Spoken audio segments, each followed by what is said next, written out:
Welcome aboard, all you ground troops spinning around smartly on the planet. We're excited to have you with us. Thank you for joining us. We always try to help make the world a better place and interstellar, and we're all about cosmos connection. And today we've got, well, tonight we have Rick Doty. And Rick Doty is RIchard Doty, very, very well-known gentleman from prior military and intelligence. And we're very excited to have him because he's so well-known that for the past 20 to 35 years, he's been actually devoting a lot of his time to disclosure. He's worked with some wonderful, famous people. And we're going to let him talk about all of this today. And then he's going to allow me to ask various questions. Now, I know a lot of you people want to ask questions, and that's one of his big deals. But we can do that later because this is going to be a very short and quick hour just to get some history online for Ace Folk Life and, of course, UFO Association. So we're going to get started. Rick Doty, being that you have been known as RIchard Doty for so long in the UFO business, I learned about you way back in the day, and I was just coming into intelligence and investigations myself. So you want to start with, give us a little background on you, like where you're born and work up to, high school, college, and a little bit of your education for those that don't know you, please. Uh-oh, your mute's off. Uh-oh. Okay, Drew, I got it. Okay, thank you. Okay. Thanks, Theresa. Thanks for having me. Yeah, my name is RIchard Doty. I was born in upstate New York. My father was in the military. We travel a lot around. I went to a number of different schools, a lot of Catholic schools, parochial schools. And then I graduated from high school and in Pennsylvania and immediately entered the military. My father was still in as a colonel. I was trained as a combat controller initially. Then I served my regular active duty time in the Air Force. I went to college, Pacific Lutheran University in Tacoma, Washington. Then recruited into the intelligence community. I went to intelligence operations course in the DC area, a number of other intelligence courses, counterintelligence, counterespionage. And then I was assigned to the Air Force Office of Special Investigations as a special agent at Kirtland Air Force Base in near Albuquerque, New Mexico. And that was in 1978. And then from that point, I was a counterintelligence officer for the base. And what we did was we protected operations, mostly classified operations that were occurring within the Air Force. We protected them in a number of different ways. We formulated plans, programs, and operations to keep the secret program secret. And we also investigated any kind of espionage threats against those highly classified special access programs. And so that was my job as a AFOSI agent. And that's what I did throughout my career, which lasted from 78 to 88. And then from that point, I got out. And then I eventually went to work for Dr. Putoff at the Institute for Advanced Studies in Austin, Texas. I worked there from 94 to 2007. And I was a technical advisor to Dr. Putoff. I was a field operative, too. I went out and collected information for him. We had a number of DARPA contracts. I had a security clearance there, and we did some really unique things there at the Institute, a lot of which I can't talk about because it's proprietary. But after 2007, I kind of went on my own. I worked for a number of film companies, many film companies over the years. I was on set for a number of movies. The most recent would be Arrival. I also, going back a little bit, I wrote some storylines for the X-Files, back in the 90s. Now, there was a posting someplace.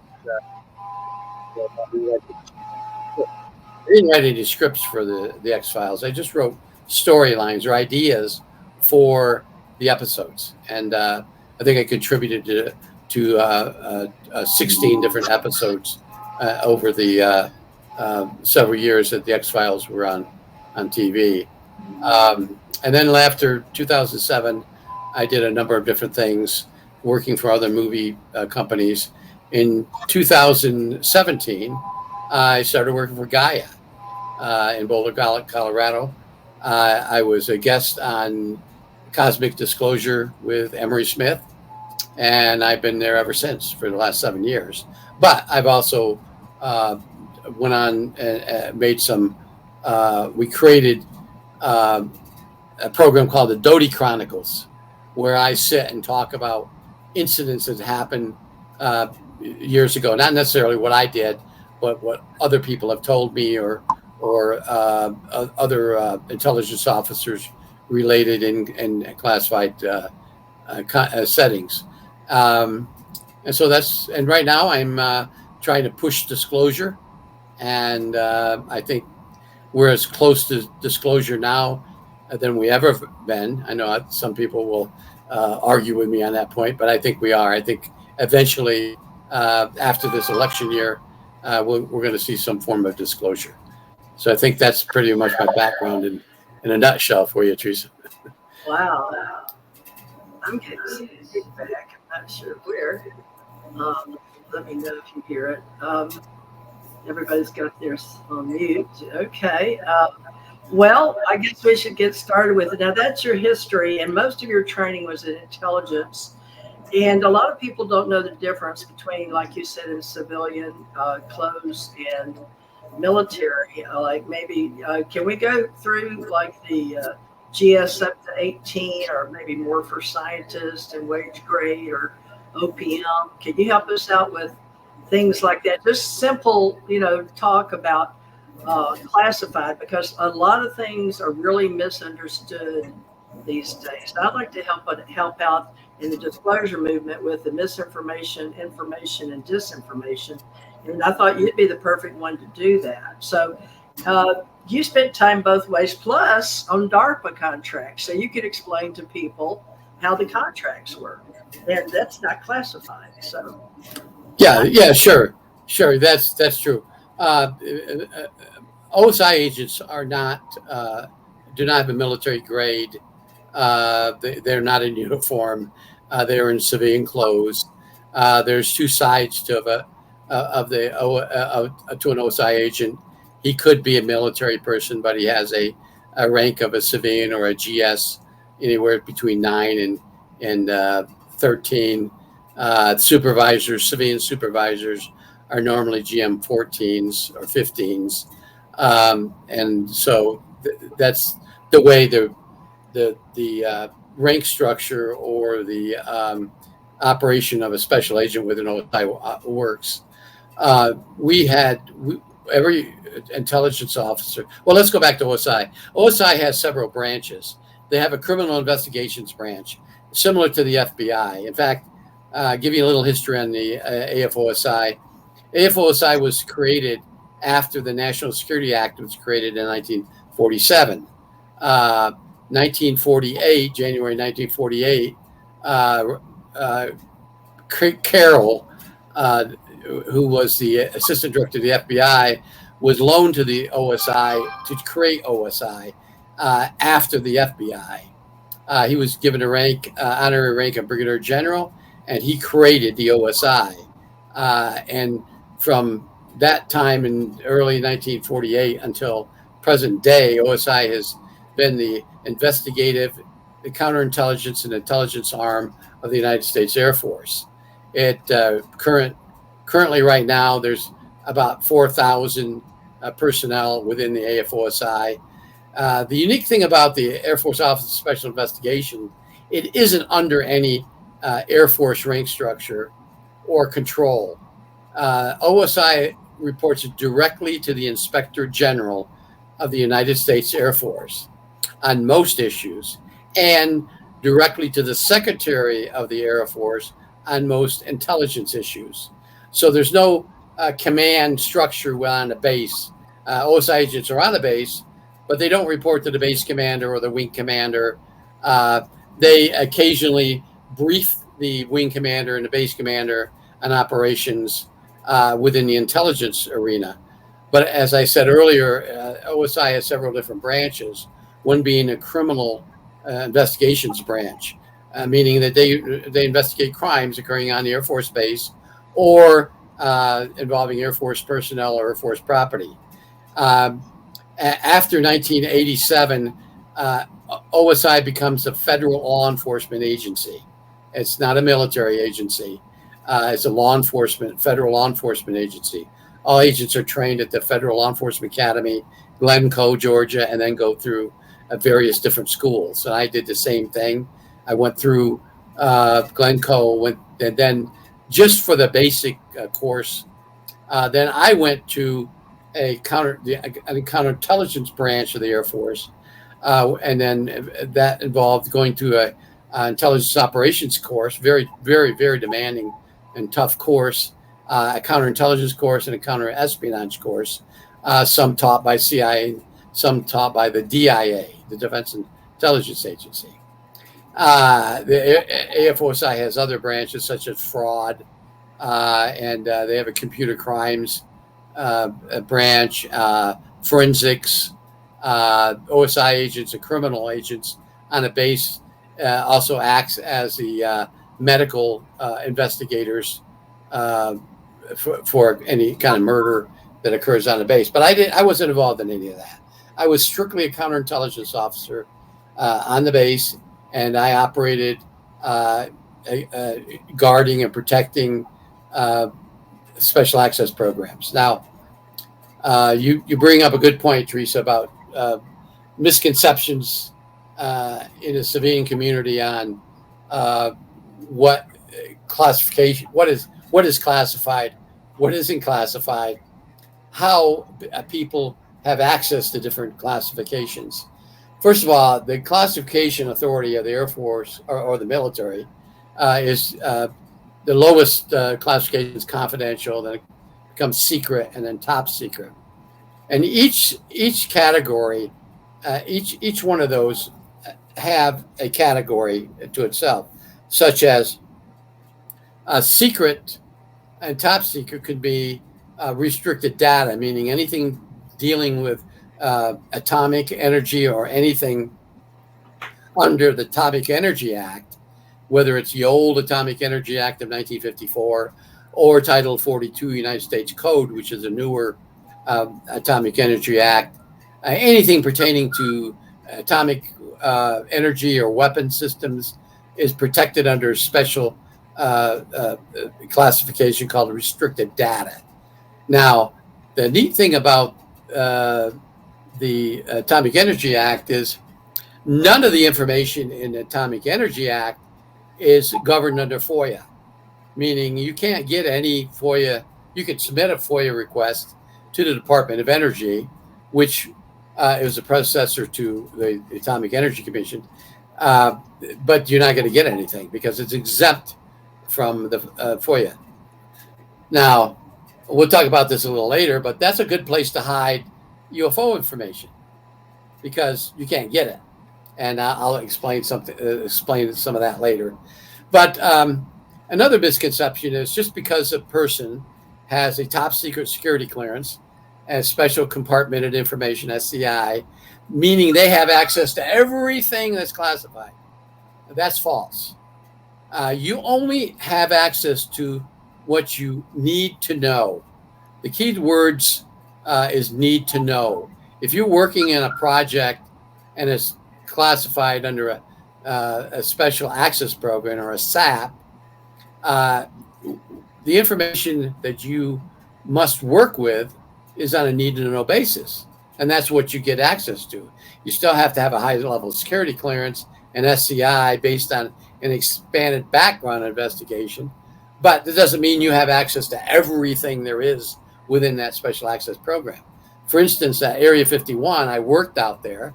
I had access to a number of different special access programs, but only the information that I needed to know. I didn't know everything about those programs, and that's how it works within the government. The misconception is, if a person has a top secret security clearance, I should be able to ask him anything because he knows it all. No, that's not true.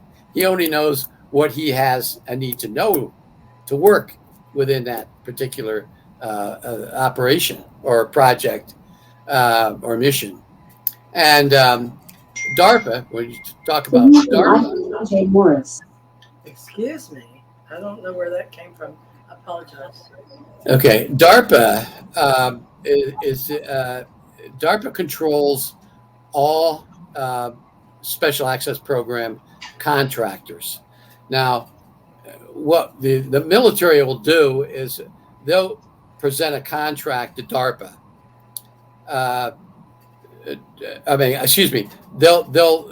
They'll want a contract with a civilian contractor, and every single contract involving classified material has to go through DARPA. DARPA is a contract administrator for every single special access programs. And what DARPA will do is they'll go out and find a contractor like Lockheed or Raytheon or one of the Boeing, Grumman, and then they'll give them the contract.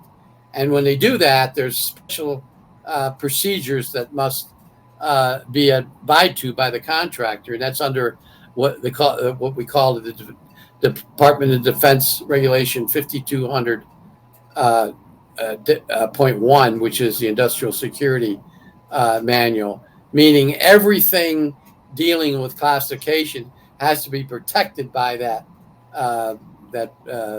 company, whether it be Lockheed or Boeing or what. And also within that company, within Boeing or Lockheed, there's an OSI agent assigned there, and they're called special projects agents. And I was in special projects, and their goal is to protect the highly classified special access programs from espionage or being released. And they have enormous powers, those agents within these companies, to protect that reverse, whether it's a reverse engineering of an alien propulsion system or whatever it is.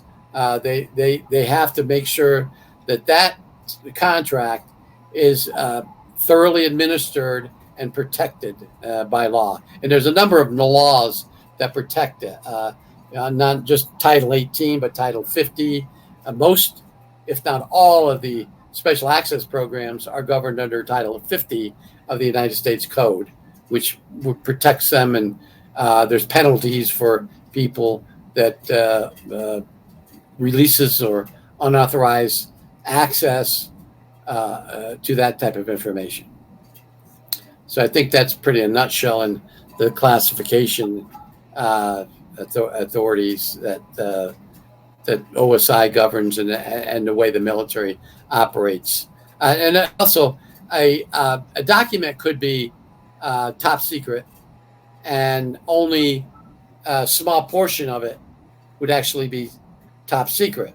When you look at a document, you'll see a marking on top, a downgrading instruction, a top secret control number, which is a set number that controls that document and the document only, a sign sheet. Everybody has access to that to sign it. And if you read through that document, it may be 80% secret and maybe 20% unclassified or for official use only. But the highest classification of the information contained in a document must contain the highest classification on the document.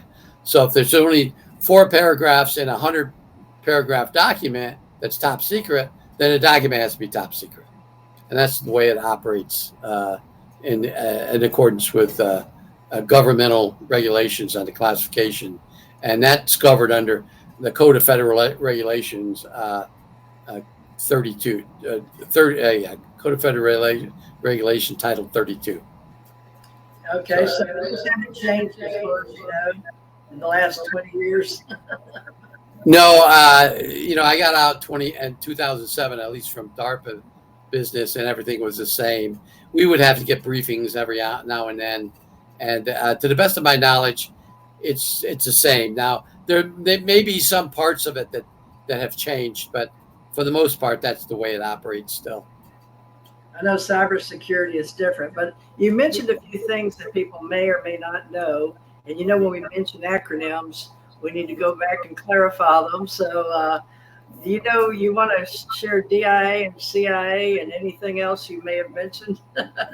Just the acronyms for those? Yeah, CIA, Central Intelligence Agency. They're the number one agency that collects foreign intelligence.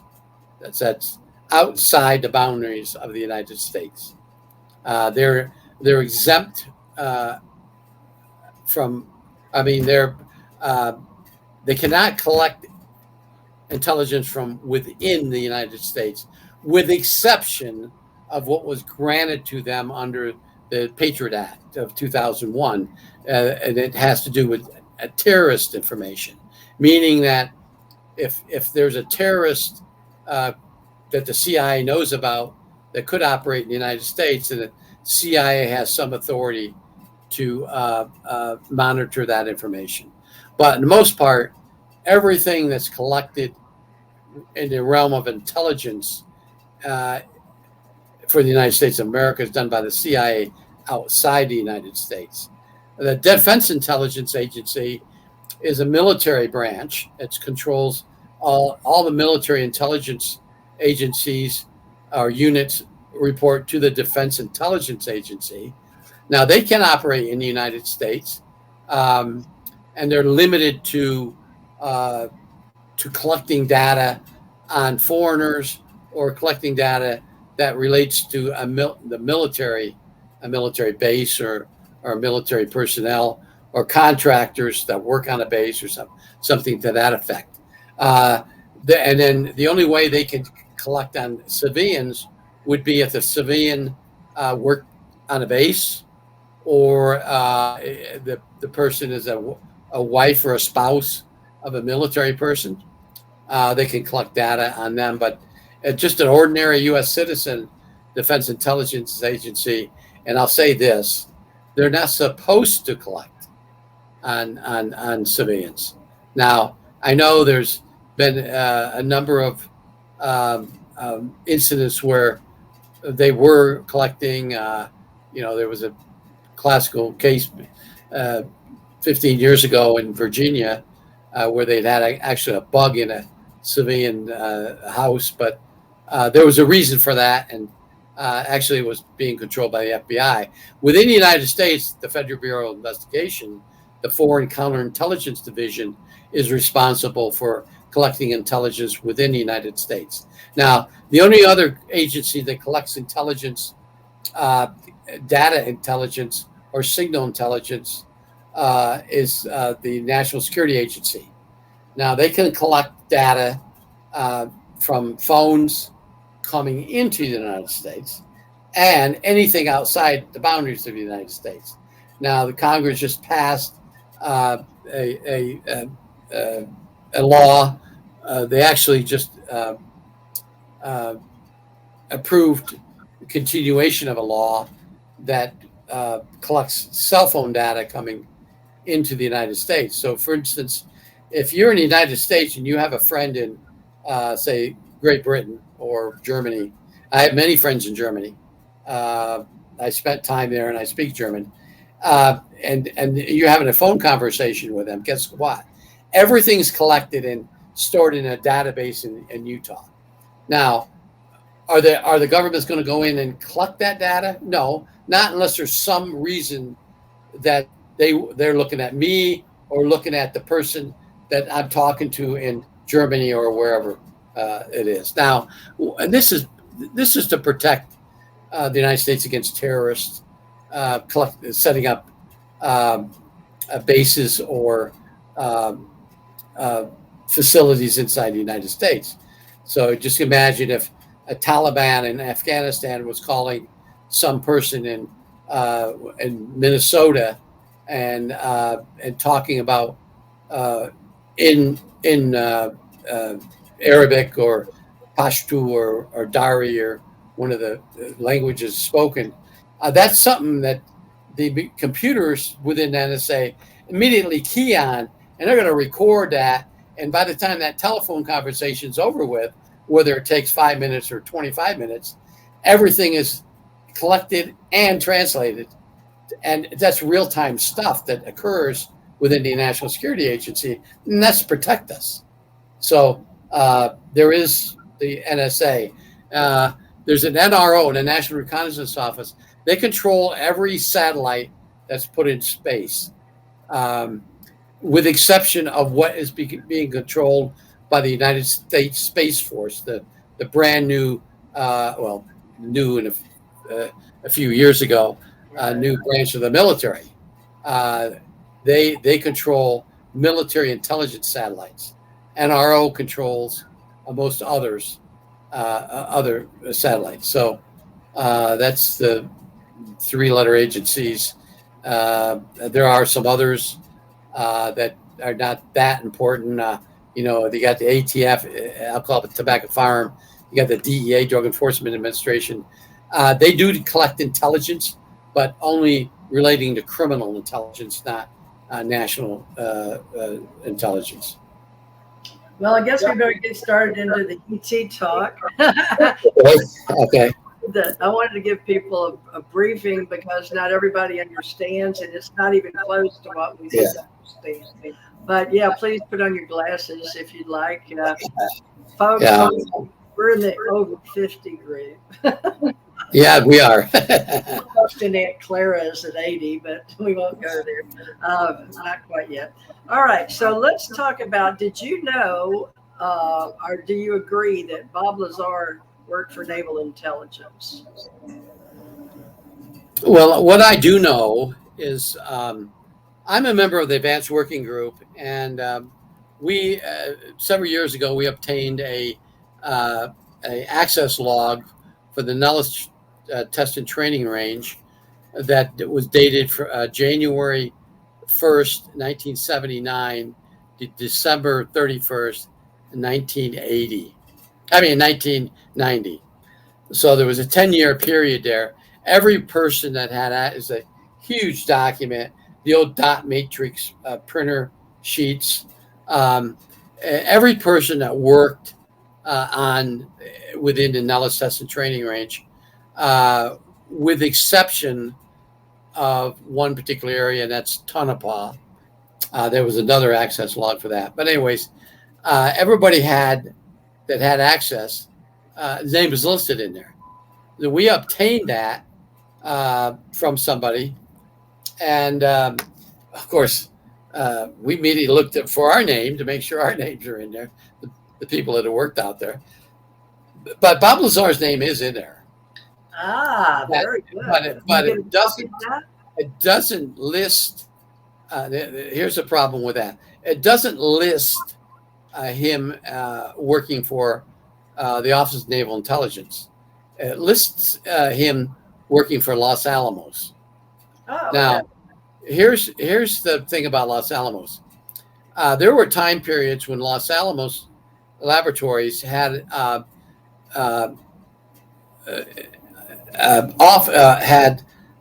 contract services that provided certain work details within the Nellis Test and Training Range. And one of them was janitorial services. And so that company that was contracted to Los Alamos, if you worked for that company, it showed that you were working for Los Alamos, but it gives you it shows the clearances on this roster. Now, his name is in there, but for a very short period of time, I think from March of 87 to I think July of 87, not a long period of time. That's to the best of my knowledge, although I didn't look at every single entry in that 1,000-page document. That's the only place that I saw Bob Lazar. But there were a lot of people on that roster that were had limited access to Area 51. So just because your name is on there doesn't mean you had access to every place on there. The roster is split up with a name, your last name, first name, middle initial, a rank or a grade or a position if you're staying a CIV, if you're a government employee, a GS, whatever. If you're a wage grade, it'd be a WG, a military rank. Then a code for the security clearance, and then a code for the area that you're authorized to work in. And they're letters. So if he's authorized to work in the cantonment area where everything was located at Groom Lake or Area 51, he might have a T, a Y, and a C, meaning he could go to those different areas.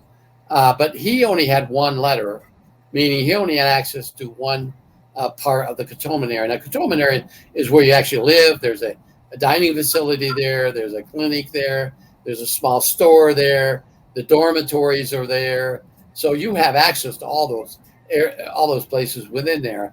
But then the area is split up. Like, for instance, S2 is away from the cantonment area. S2 Annex, Bravo 6 area, or the number of different areas. They would list those as where you would have access to.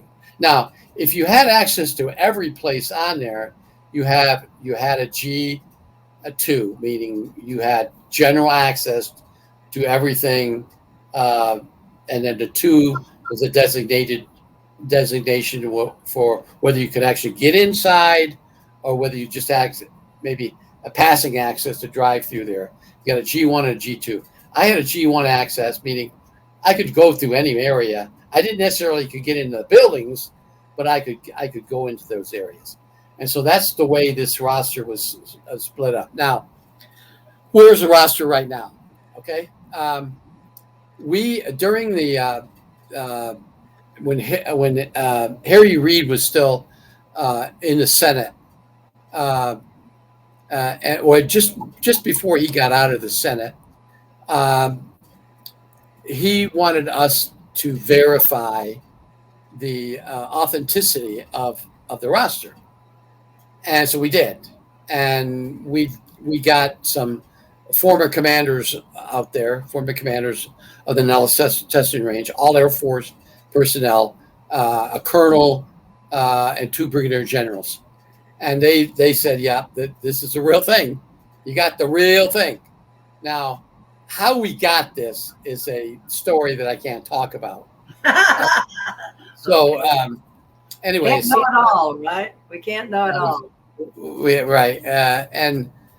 And so we ended up, because of the Whistleblower Act and because of the whistleblowers, and because of Congress, we loaned that roster to the DODIG, the Department of Defense Inspector General's office. They currently have that right now. Now, whether we get it back or whether it goes public, that's up to them. But we felt that it would be in the best interest of authentication of it to give it to the government rather than us keeping it and saying it's authentic. And that wasn't done by me. It was done by somebody else within our group. So are we allowed to be or? Yeah, I'm a member of the Advanced Working Group. It's a private group of retired intelligence officers, mostly retired intelligence officers, are some retired military personnel within this group. We've been in existence since 2002. And we work to facilitate disclosure. And we meet with a semi-private group. There's some people that know about us, and there's some that don't. I mean, most that don't or don't know the particular people within our group. But we're out there. We most of the higher echelon people within the group living around mostly, not all of them, around the Washington, D.C. area. And I'm talking about Virginia, Maryland, southern Pennsylvania, northern Carolina, northern part of North Carolina, and some in West Virginia. But they're the ones that actually are controlling group. We meet periodically, and we want to form disclosure. One of the funny things about this roster that I talk about, it's called the entry control log for Nellis Test and Training Range / Nellis Test Range, because it was both. They changed the names. There's a very popular person that name appears in this log, and his name is Art Bell. Oh my gosh, Art got on the list. I didn't even get on the list, and I knew went into it. It doesn't matter, but oh my God, really? Well, we really did research this because Art was passed away, but we really had to research why Art Bell's name was on it, and it was early. And we're talking in the 80s, okay? Yeah. We're talking the late 70s, early 80s, up to the 90s, early 90s. That's well, here's why. Art Bell was hired by the United States Air Force to set up a radio station on Groom Lake. Now, Art didn't have any security clearance. He had to be escorted, but he did have access. And what he did was he set up all the paperwork, all the requirements for a Federal Communications Commission license and all these things for the Air Force to set up a radio station, a civilian radio station on Groom Lake. And he did that. Yeah. And when he was done, he lost his access and he left. So that's why Art Bell's name's on there. And I think it's kind of funny because I was actually in a room when somebody yelled out, Art Bell's name's on this. And I thought, and I knew Art really, really well. Oh, wow. But he lived in Tonopah when he passed, right? Pardon? Didn't he still live in Tonopah area up there when he died? Pahrump. He lived in Pahrump. Pahrump. Yeah. Pahrump. Yeah. And I said, what? And so, we looked at it and we figured it was the same person because there's a date of birth in there. And it was easy to figure it out.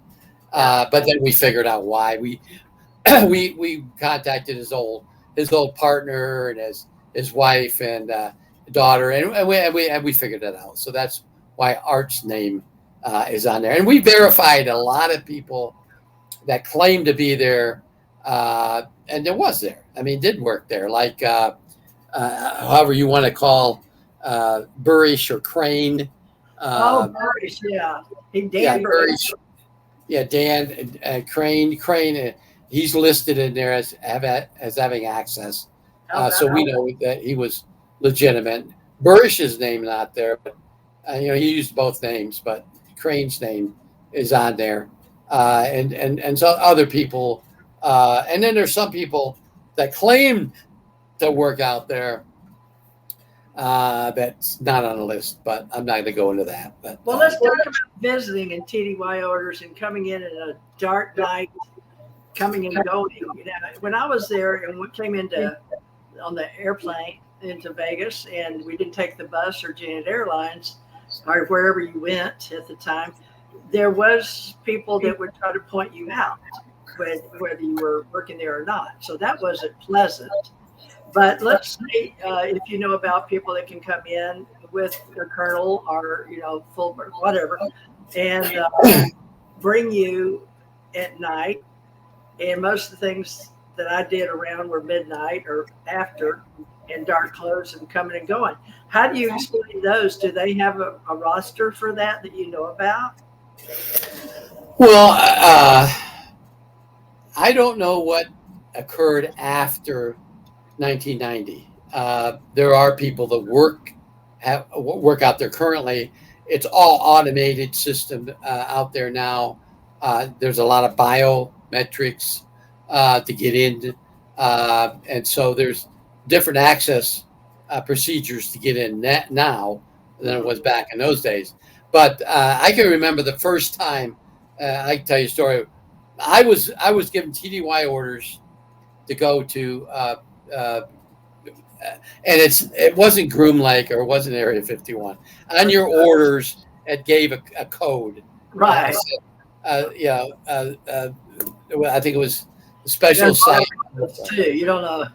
Yeah, Special Site Alpha, and what tells you what it on the I orders it said you report to building such and such at Nellis Air Force Base for assignment to site Special Site Alpha, Alpha Juliet AJ, and so that's all you know. So I fly out to from Albuquerque to Vegas. I had a rental vehicle. I get a rental vehicle. I go to Nellis, this room, this building. I go in. I have all my OSI credentials and badges. I get in. I get a briefing, and I get entry control badge and procedures. Where I have to go in. Now I'm driving. I've never been there before. Okay. So and back in those days, the roads are worse than they are now. They're not. They were great back. I mean, late 2000. So I went through the southern. I went through Nevada, the Nevada test site entrance. Now, the Nevada test site is where all the nuclear weapons were tested back in the 40s, 50s. 60s, 70s, 80s, up to 90s, underground after 1961. It's still operating then now, but back then in those days it was still an active nuclear nuclear storage area and also a testing area. I get there. I leave Vegas real early. It's a 60-mile drive up there. I get into the gate about 8 o'clock in the morning. I show them all my credentials. And they said, okay. And I said, okay, hold on a minute. I've never been here before. I need to get here. He said, well, that's 80 miles away. He said, why are you coming through this gate and not coming through their main gate? I said, well, this is where my orders tells me to. So he said, well, you go up all the way up. You go all, and he tells me you get to 500, gate 500. You go in, you get back in. And anyways, I get there. It takes me about 2.5 hours to drive up there. I get to the building that I'm supposed to. The OSI office was building 432. That was the building on Groom Lake for OSI. I got there, reported in. There was another agent that was assigned there from Edwards Air Force Base, which is in California. He did the same thing I did. He drove, but he came in through the main gate or the gate just north of Rachel. Well, that's a long drive down once you get into the gate. We kind of meet up at the same time, and we tell our horror stories about getting there and driving all this way. And I don't know much about this base except what I was briefed in Nellis.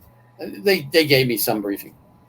But when I got there, I had to go through the entire Special Access Program briefings. And now it wasn't just one briefing because there was different special access programs. So I went through 10 different briefings on one day, and they were 15, 20-minute briefings.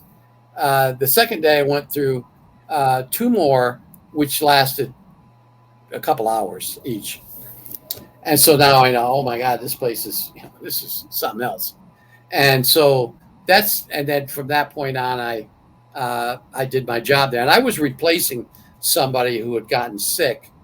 And because of my position at Kirtland and the fact that I had SCI and an SAP clearances and the fact that I had been briefed in to a special access program, they chose me, and I was also in the special projects branch of OSI, and that's how I got there. So that's my story of how I first got there. And then a few months later, I went back there. Well, I can tell you're telling the truth. But in the meantime, there's so much I wanted to ask you, and I haven't asked you anything. But the thing is, you're a good speaker, and we need to know this stuff.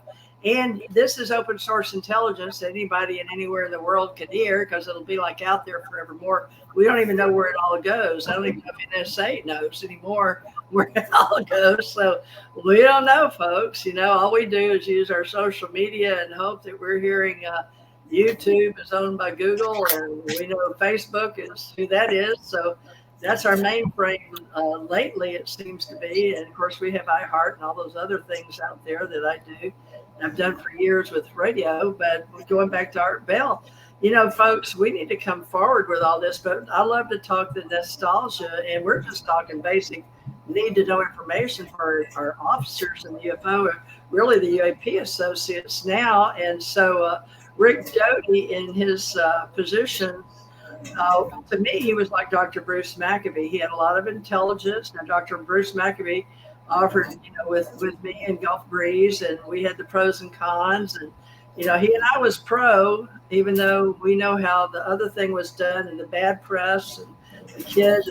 We know the whole story if anybody wants to know that side. But, you know, I couldn't argue with people. I moved to Gulf Breeze and lived there 7 years. So things can be real and be like balloons for, well, they can be found little styrofoam cups making a UFO in the wall of a house sold, which is what happened to Gulf Breeze. So you've got to have an open mind and see both sides of our ET talk. Alienology, ufology, and there's a lot of stories built on top of truth and people that want to take out the truth. So Rick is sort of one of those guys that was known back in the day, and I've seen some of the movies he's been in. But listen, I want to get into some strange sound. We're losing you, yeah. It went away. That was weird. Now you're loud and clear. That I've never heard anything like that before.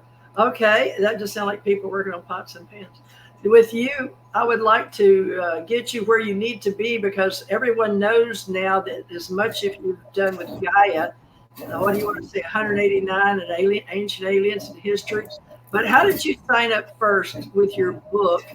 Gosh, I want to get so much history. I swear I'd love to have you back, Richard Doty, because there's so much we could cover about who you are and how important your position's been in all this. But I know some people are going to get to the famous name of Bidowitz, and I pretty much know the truth, but because you told me the truth as much as you could a long time ago, many years ago, when I was getting into the ET radio business. And then you had to go out and you were working on a book, or somebody else that started a book, and I was going, well, I would like to do a book with you. He's like, well, I can't do a book with you because I've already got this book. But I'm not saying I won't do a book, but you had a contract with somebody out in Hollywood.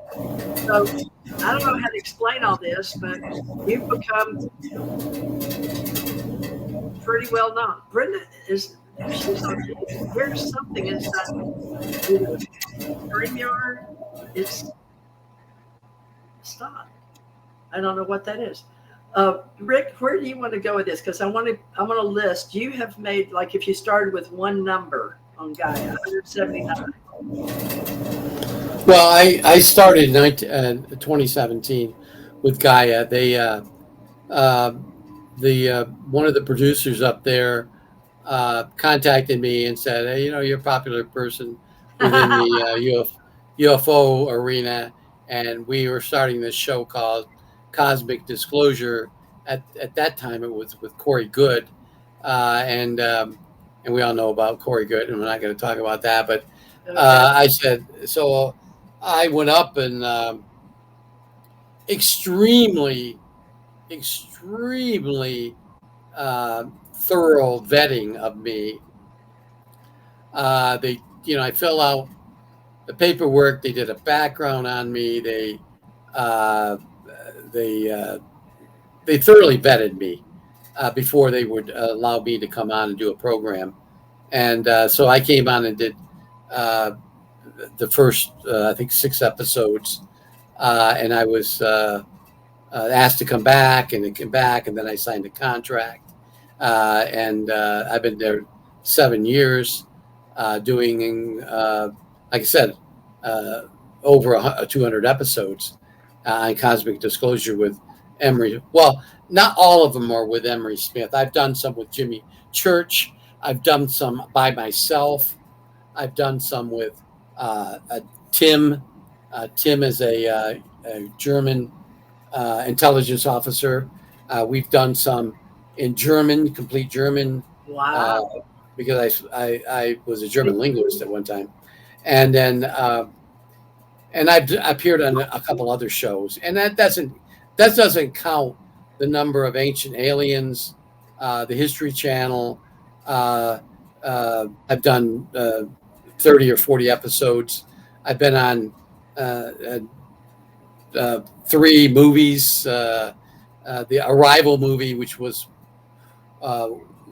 the story of these crafts that landed, and these extraterrestrials didn't look like normal humanoids.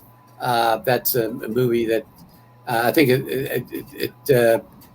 we rewrote the script 4 times to get it as authentic as we could, and there were other people working, not just me, and I'm very proud of that.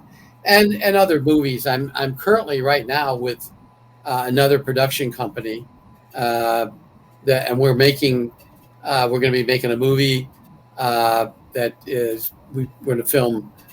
We just had a meeting out at Hawaii. We're going to be filming in Hawaii, and then it won't come out until probably 2026. The movie, very prominent producer and movie maker, and then there's 2 documentaries that I was involved with that hasn't been aired yet, that will be aired within the next 6 or 8 months. And there are a lot of problems with that. I'm not going to go into what's wrong with it, what happened. The government tried to squash the making or the airing of this documentary because it was entirely made around Area 51, Nellis Hudson Training Range. We filmed all on the outside perimeter, but we filmed crafts flying around, and we were charged. Well, we weren't charged, but we were accused of violating a National Security Act because even though we were outside the perimeter, we were filming stuff that was flying inside the perimeter, and that's a big court fight. And I'm not involved in any of that. I just movie can be close to really, but you were trying to make a documentary or something like Skinwalker Ranch, trying to be very scientific. Right. Yeah, exactly. And it's, the production company is doing it. I'm just a member of that. I mean, I was out there. I was on film a number of times, and that coincided with another thing. We actually, during this time period, we made an actual movie about Area 51, and we were allowed to film inside, but not too far inside. If you go in to the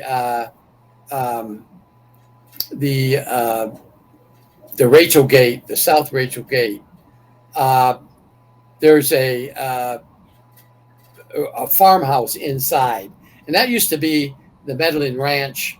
They had they would take their cattle in there. But we were allowed to film there at that ranch, which is inside, a couple miles inside. But and I had 12 minutes on film. Anyways, I thought that was, but that 12 minutes, I don't know if you've ever been on a film set. 12 minutes takes like 5 days to film. Anyways, but they squashed the ending of the film. They wouldn't let us film. They got actually a restraining order against us, the government, the Air Force, because of some things that we didn't do, but other people that these they call them followers. These people that chase the film teams around, that had nothing to do with the film teams. They actually were filming things that they shouldn't have been filmed. And anyways, that's a legal battle that we'll let somebody else fight, but I'm not involved in that part of it. But that's that's just some of the many things I've done since 2007. Well, you've got a lot going for you, and people just don't understand the fame happening in the UFO business, but it's a big industry. And I thought after COVID-19 and the big political upheaval between, America's voting parties, but it seems to be in the UFO community, we really did sort of split, and I'm independent as a journalist.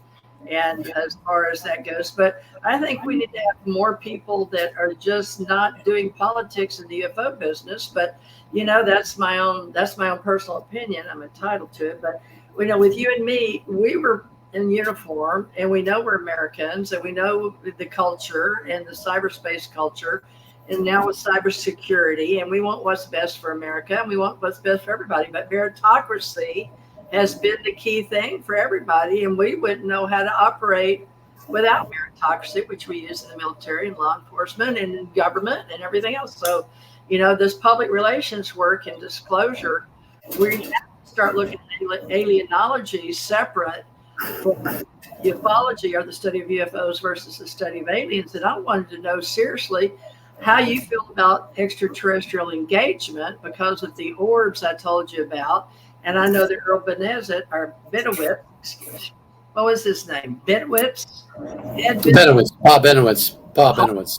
Paul Benowitz felt about, but he actually did see some orbs. And I know at the end of your work in the military, and I know how that is because you and I get put in the same category a lot that I don't appreciate, but that's how I grew in this business because I never came out, and I stayed men in black or woman in black or behind disclosure or outside the loop for many, many years. So by the time I was running for UFO Digest, only people could think of in the military that was coming out speaking about UFOs was you, basically. So you had that cover, but they all thought you were strictly, they don't understand being in uniform, out of uniform, or disclosure, or counterterrorism.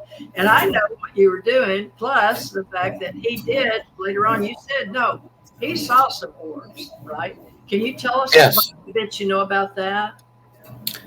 Well, don't have a whole lot of time, but I was at Paul Benowitz's house with Jerry Miller and another agent, and we witnessed an orb flying around inside his house. Oh, yeah. And we witnessed it, and we couldn't explain it. Our technical people couldn't explain it, but we witnessed it. And it flew around for about 30 some seconds, and then went back to where it started. We kind of thought Paul did it, but we investigated, and Paul didn't do it. We don't know where it came from. Good for you. Well, I did too. That's why it was very important. That's part of who I am, and I want to make sure that that's done. Any other ET that you can mention that you personally, because that's a personal account, that makes you an experiencer. Anything? No, I don't have any. That's not one of my specialties as far as that goes. There are other people within the intelligence community that handle those type of things, but not. Well, you're not disconnected from being an experiencer, are you? No, I don't. I never witnessed anything. As a kid, my brother and I and my dad went camping once. We saw something in the air, and my brother was the UFO, but not he. We called him because he read all the George Adamski books and the True magazines and all that, and I was more content to reading Zane Grey, and so I during my career, I've never had a face-to-face with an extraterrestrial. I've never seen one other than on a closed circuit television camera while I was out at Area 51. I did a whole episode on that in Gaia. I've not ever had a face-to-face or any kind of experiencing or abduction or anything like that. Now, I investigated abductions while I was in Kirtland, but I've never experienced anything like that. So I let people that have more knowledge in that arena of it being an experience or a contactee or an abductee talk about that stuff, because I'm just not I'm just not educated enough in that arena intelligently discuss those things. What about the psychic side of the business? Remote viewing or psychic, either one? Remote, psychic, medium, any kind of intelligence on that with our Stargate program? Well, I work for Dr. Putoff. That's what I was thinking. And we had remote viewers come and go, and this is the 90s. Wow. And we witnessed. I witnessed some things, or I should say, I listened to the remote viewers talk to me after they remote viewed Mars or something like that. Now, as an intelligence officer, when I went to Germany, I used remote viewing. I didn't know what I was, but I used it. And now, today, right now, there's no such thing as remote viewing anymore. They changed it to a new technique called thought projection acquisition, TPA, and the CIA developed that in 2009 or 10, and send people for a year of training in that. And as I understand, although I'm not a remote viewer and experiencer, it's different than remote viewing. They don't give them coordinates today. They don't give coordinates like the Army does and all of that. No, they don't.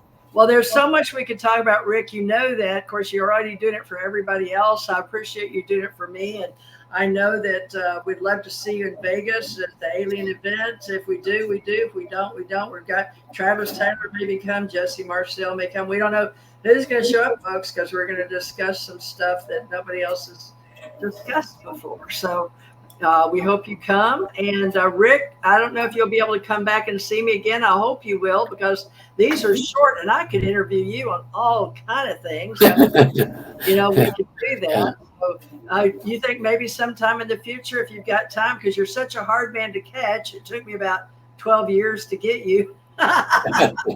Well, just when you were trying to contact me, I was traveling in Mexico, and there's the internet connections down there. If you only have a cell phone traveling in Mexico and you don't have an air card, you're not going to always get somebody contact you. So I spent 18 days down there on a very, very, very, very incredible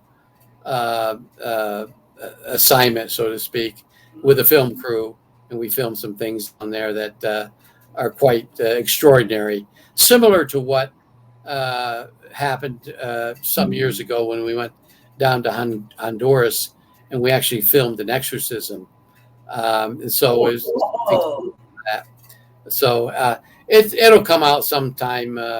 This particular documentary that we filmed, that it won't be. It'll be probably a year or so. Spooky and unexplained on us. Well, I tell you, if you were there and witnessed what I witnessed, I mean, not much scares me. I mean, I went through a lot. I'm not a veteran, but during my missions as a combat controller, I went through quite a bit. And then during my agent days, OSI agents, we did some crazy things, especially in Germany. But to sit and watch something like what I saw, and we're talking real time. It's not like sitting and watching a movie or a film or a video or YouTube. This is real time. I mean, you're actually witnessing something occurring that is unexplainable. I mean, I didn't have an explanation for it. Good, but, I like that. That'll come later. Yeah, I'll come back on your show when we, when I get a chance. Thank you.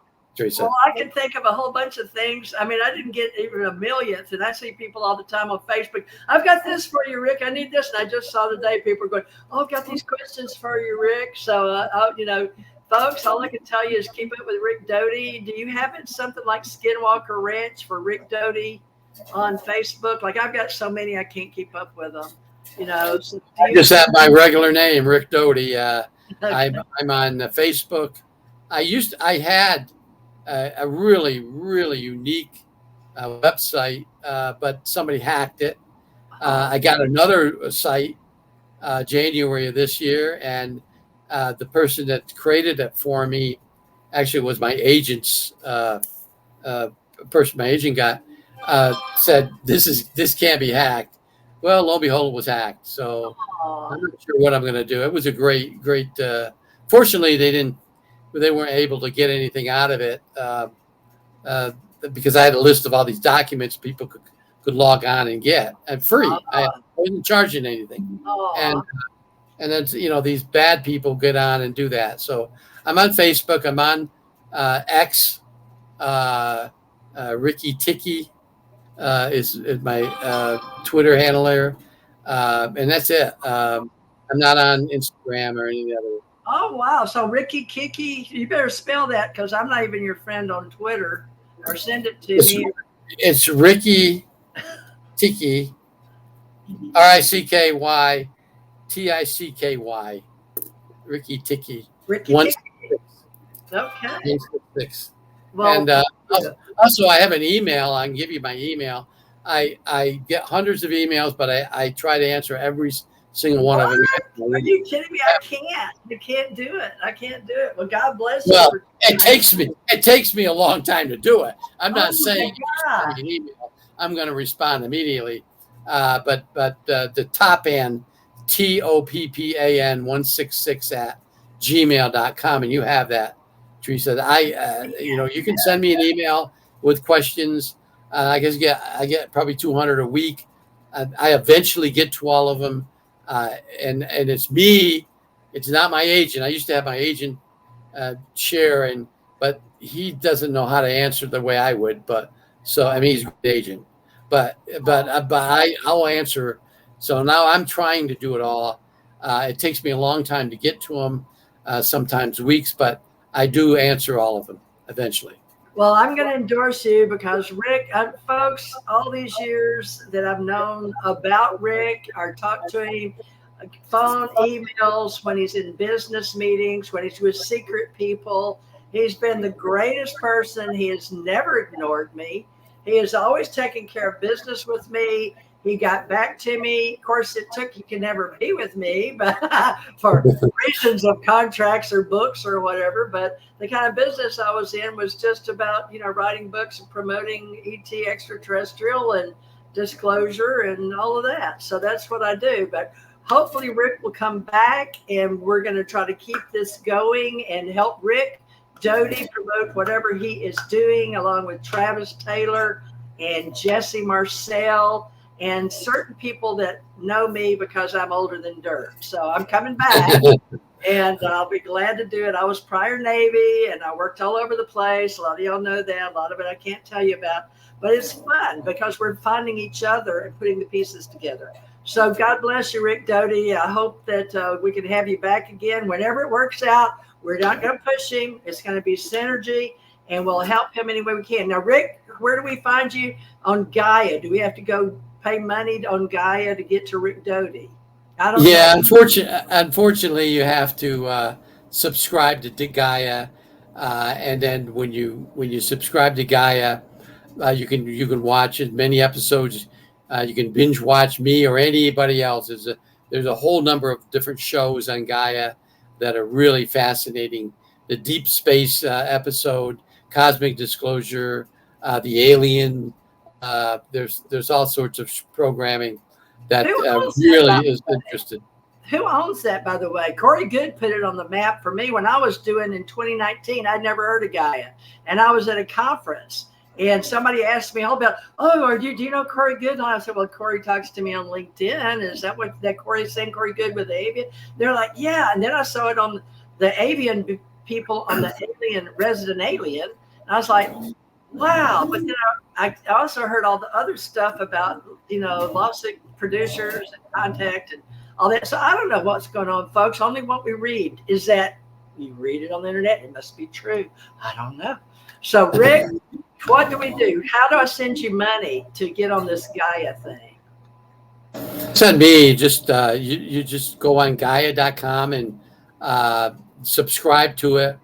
And once you have a subscription to it, and they'll ask in there who was recommended it. Just put my name down. Okay. I don't get money for it, but but I get points, so to speak. Okay. I mean, they pay me very well, so I don't need any money from anybody. Gaia TV? I still don't know who Gaia TV. Gaia is an entity. Gaia is a programming that was started in 2010 by just a group of people. It's grown to a multi-million-dollar outfit. It's owned by boards of directors, and is it an LLC, like open? Yeah. LLC or something. Yeah, it is. Okay, we and and their office is in Boulder, Colorado. Okay. Everything is their main office and all their film studios are in Boulder, Colorado. I mean, they have a satellite location in Los Angeles, but most everything is in Boulder, and that's where I go to film. Well, most of them we have film other places, but most everything is done at the big studio there at Gaia in Boulder.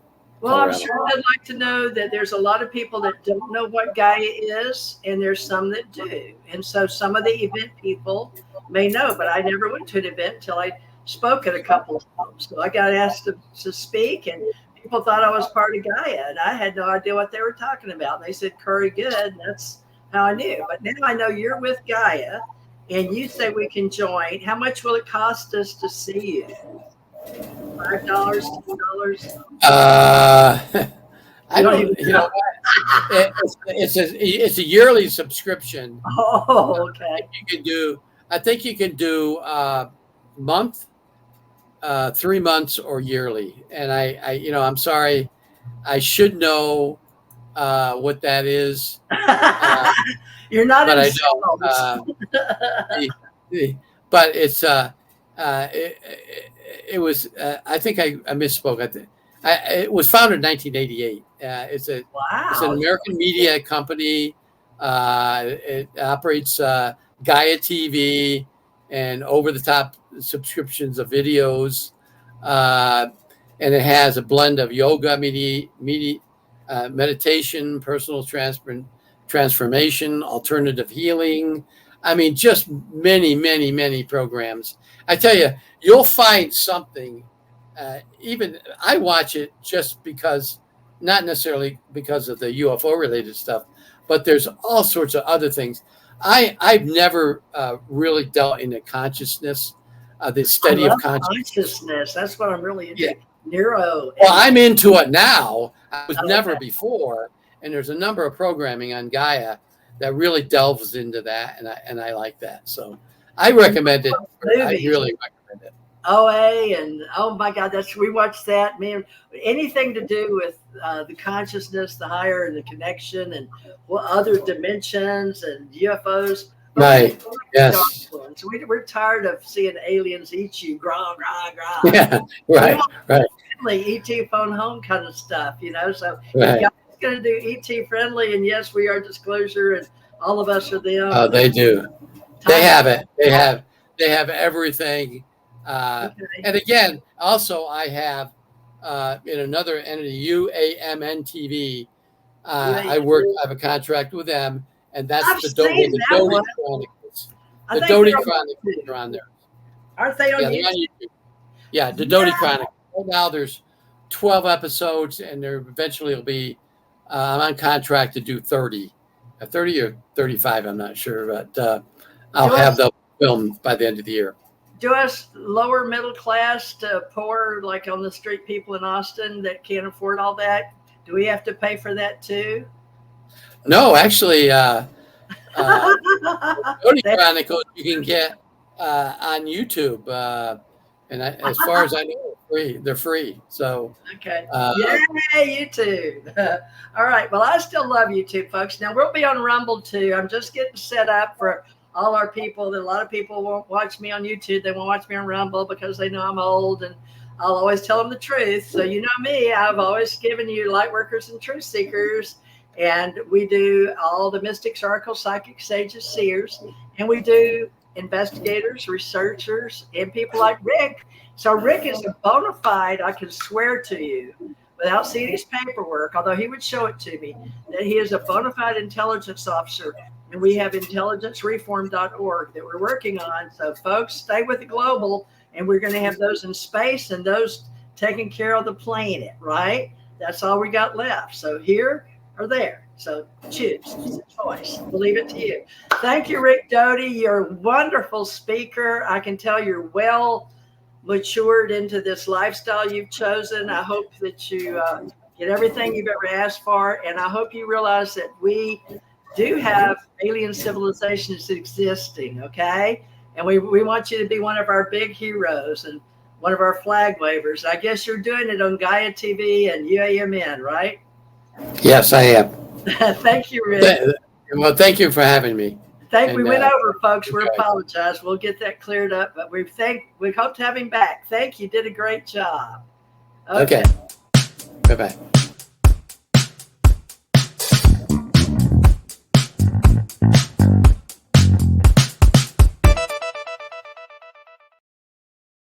Okay.